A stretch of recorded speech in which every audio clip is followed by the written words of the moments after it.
All right.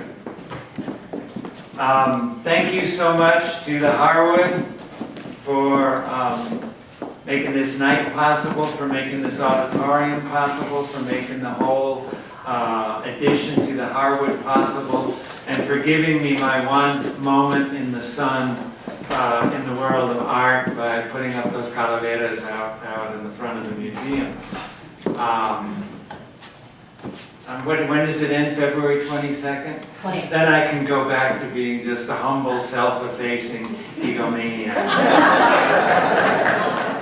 The title of this talk is Armageddon in New Mexico. It's dedicated to Jack Leffler, a jovial wanderer who sure knows how to plant them, and to Jorge Zaguan, the original Nuevo Mexicano, Broad Street Ruffian. I came to New Mexico in the summer of 1969. That's a little over 40 years ago. I'll be 71 in 6 months, meaning I have lived well over half my life in this state. Actually, I don't really know all that much about the state in general because I've spent all my time up north here in Taos. But I did visit Santa Fe a few times in the early 1970s when I was almost killed riding in police brutality patrols with a radical barrio group called La Gente. And Taos at the time was also festering through a hippie Chicano war that pitted old-time values against new-age woo-woo Jew-woo.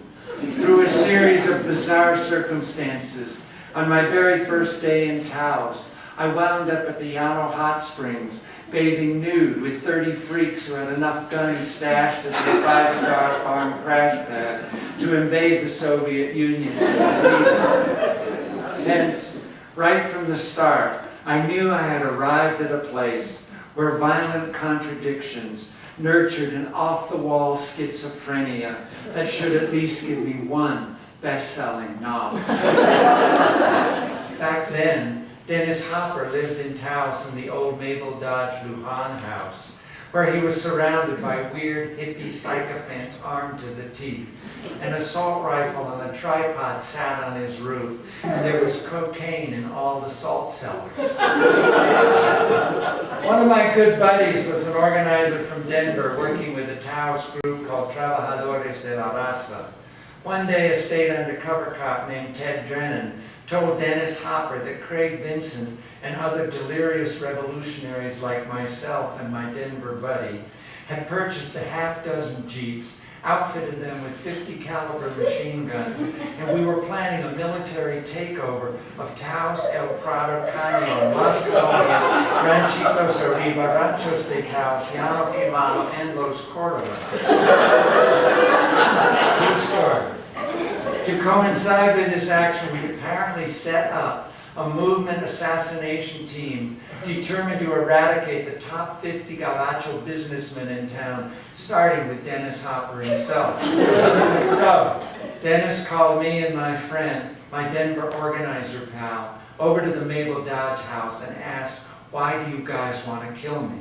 Leonard Cohen and Bob Dylan were doing hash and tequila shooters in the bathroom with Dorothy Brett and the novelist Victor White. Elaborating, I don't want to go too high over here. Elaborating, Dennis Hopper told us that the undercover agent Ted Drennan had also informed him that my Denver cohort had blown up the Peñasco Floresta headquarters. This spooked us, even if it did come from a Hollywood actor who was purported to be having an illicit affair with 2 pounds of raw liver cached in a mayonnaise jar.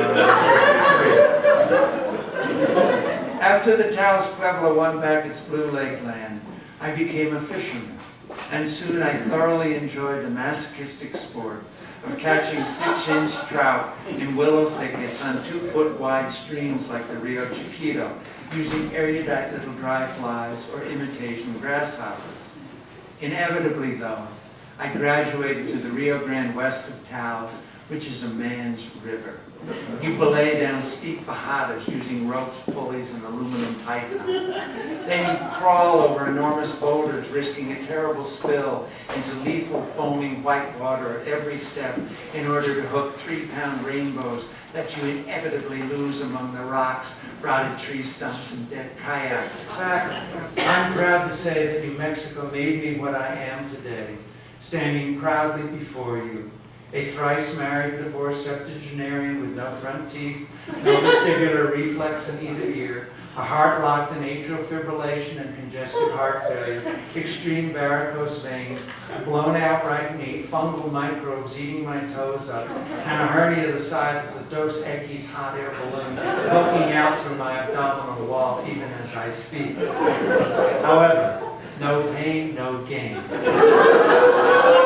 Nevertheless, I've always enjoyed working on picture shows, except for the many scripts I did for my own book, The Milagro Beanfield War, a project that almost killed me. If you think it's fun to have your book made into a film by the most famous actor in America, who couldn't even eat a vanilla ice cream cone in Santa Fe, with the Albuquerque Journal giving that act 120-point bold-faced headlines and 5,000 words above the fold, you've got another thing coming. The attention I derive from Robert Redford's coattails frazzled me. By the time they ran a benefit opening of the Milagro film in Santa Fe, I was gulping Tenormin, Lanoxin, Quinaglute, Coumadin, Ambien, and Albuterol to keep from dying of asthma, tachycardia, and atrial fibrillation. My nerves were shot. However, friends thought I must be as euphoric as a little old corn fritter in a puddle of blackstrap molasses. I used to pick up Hitchhikers as part of a human and political responsibility toward the transportation deprived, but not anymore. Every time I stopped for somebody in Taos, weirdness happened. Perhaps a fellow would hop in and say, "Step on it, dude, I just killed my suegra." Or they threatened to kill me if I didn't stop by Smith's for a bottle of MD 2020. Once I gave a ride to a woman who'd just broken up with her boyfriend, and she asked for a lift to Austin, Texas. I've played the guitar at Taos wakes.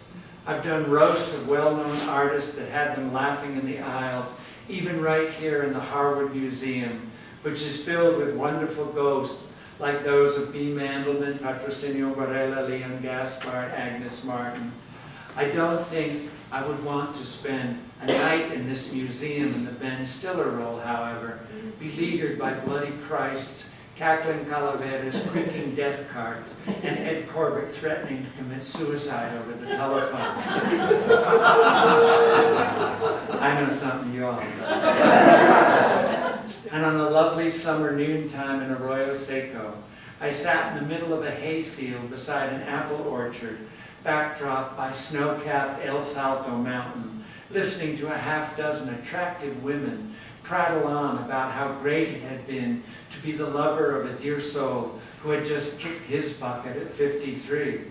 Apparently, he had gotten in his licks before La Sebastiana arrived. I actually envied the dead bastard. Bottom line, humor makes mortality palatable, and all our stories touch on mortality. Call me a wise apple, but comedy is how I survived the slaughterhouse. You bet laughter is the best medicine. And I think New Mexico has the best sense of humor in North America. Surely it does. Then let's have fun. Hasta la victoria siempre.